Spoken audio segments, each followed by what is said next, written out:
Olá, minha gente, tudo bem com vocês? Bom, eu estou dando nesse semestre agora, nesse início agora do semestre, na graduação, uma disciplina que é Direito Processual do Trabalho, que faz parte desse nosso conteúdo aqui no nosso canal do YouTube, e estamos ministrando agora nesses dois encontros princípios processuais.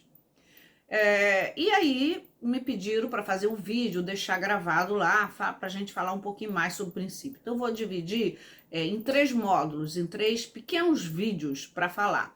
Por quê? Princípio é muito importante porque ele auxilia na interpretação da norma. Ele é a base da norma e ele auxilia na interpretação da norma. Então, o direito processual do trabalho, que é um direito vinculado ao direito material, ele é muito específico no que diz respeito à própria natureza dos conflitos que fazem parte ali o direito do trabalho. De um lado tem o hipossuficiente, de um lado tem o empregador. Um pouco já aquebrantado, um pouco já alterada essa questão do hipossuficiente na sociedade capitalista mais moderna como é a nossa, né? Não tão moderna, mas já no mundo moderno, digamos assim. Na sociedade líquida, digamos assim, de Zygmunt Bauman. Mas, de qualquer forma, vale lembrar que a gente não tem um Código de Processo de Trabalho, a gente tem uma CLT com normas processuais trabalhistas e, portanto, nós usamos a fonte aí do Código de Processo Civil, das interpretações também da Constituição Federal, que tem normas processuais, da Lei de Executivo Fiscais, da Lei 5584/70, então a gente tem esse arcabouço aí.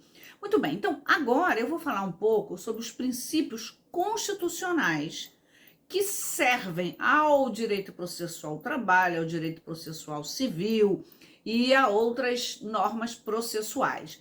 Primeiro, porque ele é exatamente muito importante, porque está lá no topo da nossa pirâmide, a Constituição Federal, e nada que a gente não pode fugir, mesmo que seja uma norma muito específica, ela tem que se comunicar, ela tem que ser interpretada com a Constituição Federal. Então, nós temos o princípio da igualdade ou isonomia de tratamento, previsto no artigo 5º, né, no caput, no artigo 1º e no artigo 3º também a gente vai encontrar essa isonomia de tratamento para dizer o seguinte: não é porque o empregado ele é hipossuficiente que ele vai ter uma condição processual totalmente protetora a ele. Não tão protetora. A gente vai ter essa proteção um pouco quebrada em alguns momentos, que eu vou falar mais lá na frente, como, por exemplo, o arquivamento da ação quando o empregado não comparece numa primeira oportunidade ou numa segunda oportunidade, desde que ele não esteja obrigado ao depoimento pessoal. Já com relação ao empregador, se ele não faltar, se ele devidamente citado faltar à audiência, a consequência disso é a pena de confissão, ou seja, a revelia com os efeitos da confissão. Mas a igualdade ou isonomia de tratamento, ele é um princípio basilar aí no direito processual, no direito material. Todos são iguais perante a lei. Princípio do contraditório, né? E aí eu gosto muito de colocar ampla defesa. O princípio do contraditório previsto no artigo 5º também da Constituição Federal, ele é muito importante porque ele vai permitir que a parte possa se defender, a parte possa estabelecer o contraditório. Por isso, quando às vezes me perguntam assim, mas doutora, ele pode dizer isso? Dizer, ele pode. Ele pode contar essa mentira? Contar ele pode, mas não deveria pelo princípio da boa-fé processual. Mas o que acontece? O contraditório vai exatamente permitir que a parte contrária traga a sua teoria, a sua tese ou a sua antítese. Se uma parte traz uma tese, a outra é permitido trazer a antítese. E aí a prova produzida ou o conjunto probatório é que vai definir quem tem ou não razão neste ou naquele pedido. Então, o contraditório ele é extremamente importante, é um princípio constitucional que é permitir à parte contrária também dizer aquilo que ela pensa. E aí, que ela pensa não, que ela sabe, a versão dela. E aí entra a ampla defesa, que caminha muito próximo com esse contraditório, também previsto no artigo 5º da Constituição Federal. Contraditório e ampla defesa. Está lá no artigo 40, no inciso 45. Contraditório e ampla defesa. Então, essa ampla defesa, ela é vista e ela complementa o contraditório, ela é vista assim de várias vertentes, né? A partir de vários prismas. Por quê? Permite que a parte se defenda, que ela produza a prova dela, que ela esteja em juízo, que ela participe da audiência, que ela faça o recurso, em que ela usufrua e possa todo o arcabouço constitucional e infraconstitucional para que ela garanta o seu direito de defesa. Isso aí está no direito penal, processual penal, civil, processual civil, né? E também no direito processual do trabalho. Mas a gente costuma dizer o seguinte, a gente brinca dizendo assim, pois é essa ampla defesa que faz com que uma ação, às vezes, demore, né, até a parte receber efetivamente a tutela jurisdicional se efetivar, não é a sentença, não é o acórdão, mas ela se efetivar, a efetiva entrega da prestação jurisdicional é o amplo defesa que às vezes inviabiliza, entre aspas, mas é um princípio constitucional. Ele só não pode ser usado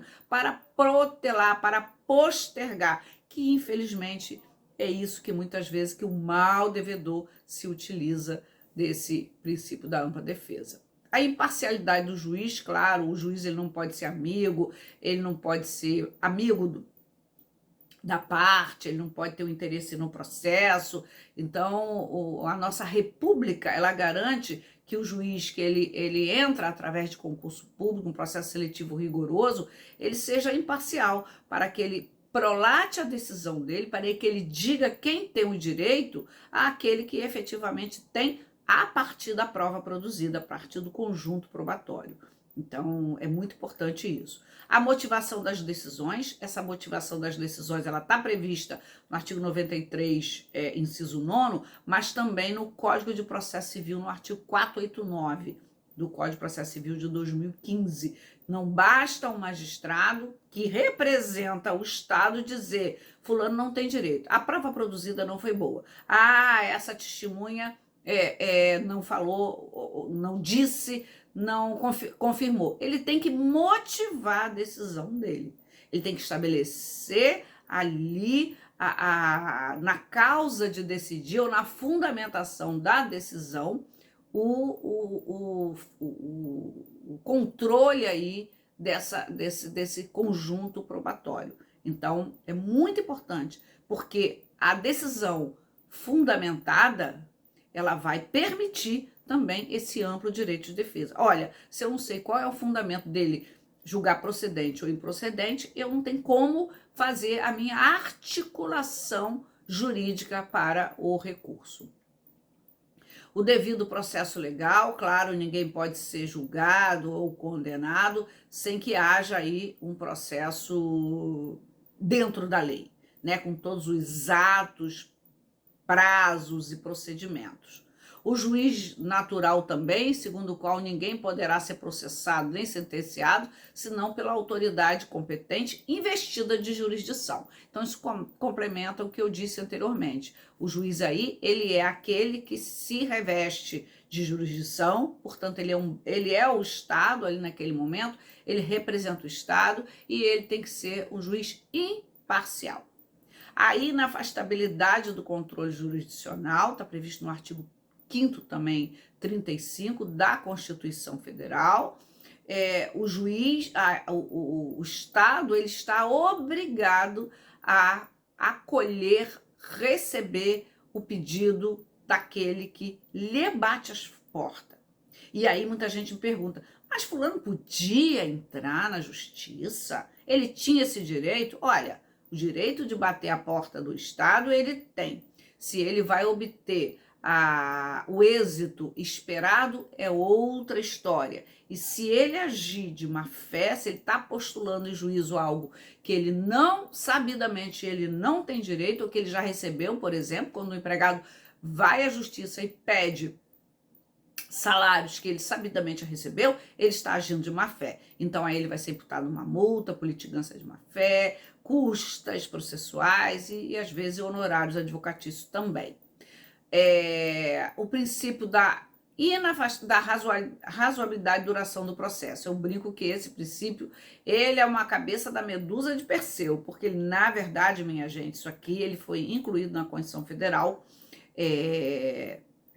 no artigo 5º, pela Emenda Constitucional 45 de 2004, ou seja, para evitar que todo o processo, que toda ação seja muito demorada, porque, afinal de contas, é um direito constitucional, é um direito fundamental, o direito à justiça, né? Também o acesso à justiça, mas o direito a uma resposta do Estado. Mas isso na prática, minha gente, não é bem assim que funciona. A razoável duração do processo, ela está muito mais vinculada à natureza da ação, para que tenha uma audiência mais rápido, para que ele seja colocado numa pauta especial no tribunal, etc e tal. Mas daí o resultado efetivo é muito difícil, porque as execuções, e aí é um problema muito mais da execução do que do próprio processo de conhecimento, e o processo de execução ou a fase de execução, como queira, ela é muito, às vezes, demorada,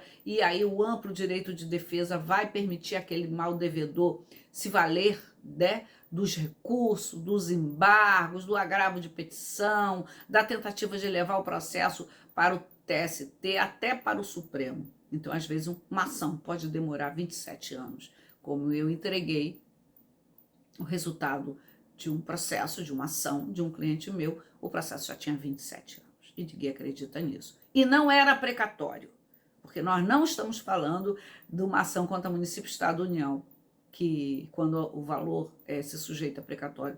Não é disso que eu estou falando. Eu estou falando de uma ação contra um devedor, em tese solvente, mas que usou de todos os meios postergatórios para permitir que o credor recebesse o valor já devido, já reconhecido por um título judicial confirmado pela instância superior. Mas chegou na execução, a coisa complicou. Então, eu falei aí dos princípios constitucionais no processo de trabalho. No próximo vídeo, eu vou falar dos princípios processuais do processo civil que serve ao processo de trabalho, e no outro vídeo eu vou falar dos princípios processuais específicos do processo de trabalho. Nos aguarde!